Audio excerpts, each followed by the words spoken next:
Welcome back to The Explainer. Today, we're tackling a massive, really fundamental flaw in how most of the industry is currently building autonomous AI systems.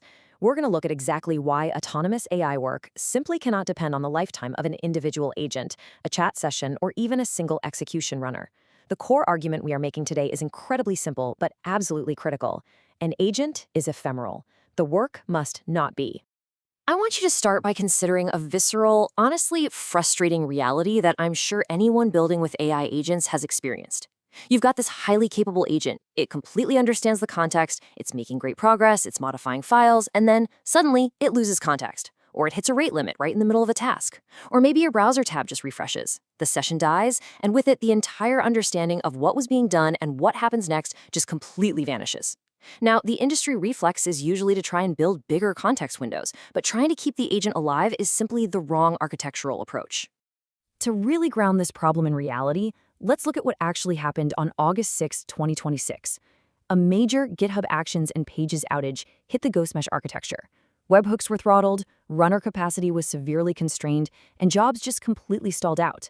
If your entire continuity relies on a single provider's runner staying active to oversee an agent's work, an outage like that doesn't just delay your work, it literally destroys the execution state.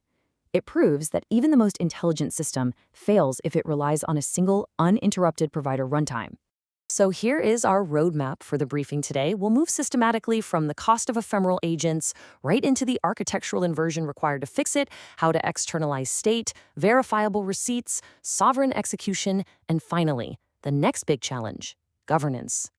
Section 1. The cost of ephemeral agents.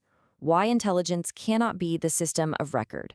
Think about these failure modes for a second. They perfectly illustrate why chat history alone is just a terrible continuity system. A worker terminates mid-run. A scoped credential naturally expires. Compute simply becomes unavailable. If the agent's memory is the only place where the state of the work actually lives, well, these aren't just minor hiccups. They are catastrophic data losses. The execution record fundamentally has to survive these events. And this brings us to a canonical doctrine from the GhostMesh architecture, and it hits the nail right on the head. GhostMesh is a persistent system built from temporary intelligence. This is the anchor for this entire architectural shift. We've got to stop trying to make the intelligence immortal and instead build a system that survives without it. The ghosts, the temporary AI workers, they provide the cognition, but the mesh, the surrounding architecture, provides the continuity. Moving right along to Section 2, the architectural inversion, going from conversational memory to durable repository state. We really have to invert the paradigm here. In the old model, the anti-pattern, the conversation itself is the system of record. If the chat is lost, the work is lost. But in the new model, the conversation is merely a cockpit, while the repository becomes your durable memory. Think about it. The GitHub issue becomes the intent. The branch becomes a bounded workspace. The pull request is the proposed change, and CI acts as this mechanical skeptic. When you invert the architecture this way, the intelligence becomes safely and easily replaceable. All right, Section 3, externalizing identity and state, moving execution continuity outside the client session. Let's walk through how a deterministic worker handoff actually flows. This proves exactly how state moves access safely outside of the agent's memory. It starts with Step 1, assigned intent, a durable owner action entering through an authenticated event. Next up is claim and lease. The system creates a bounded claim and budget, ensuring no two workers collide on the exact same task. Only then do we hit Step 3, ephemeral worker execution, which dispatches a clean worker with a temporary credential. Finally, Step 4 is the verifiable receipt.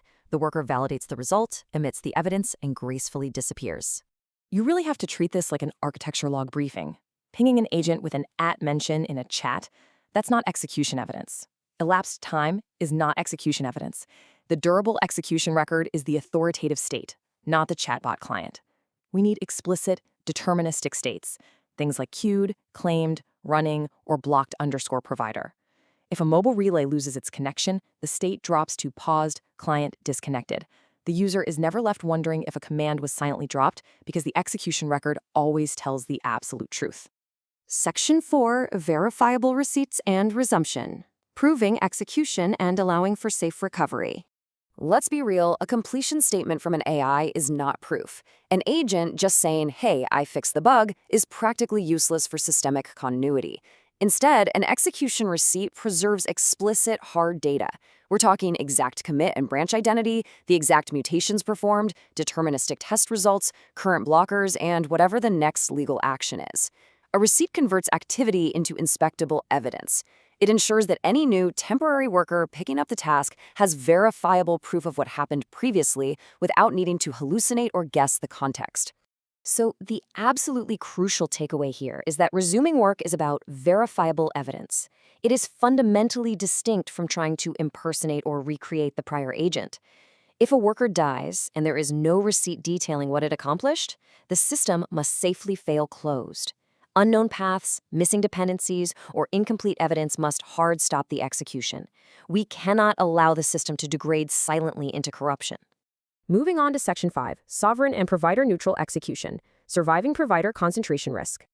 Now, this brings us to sovereign execution. Essentially, this is the ability to shift compute to isolated, owner-controlled local hardware using provider-neutral execution semantics.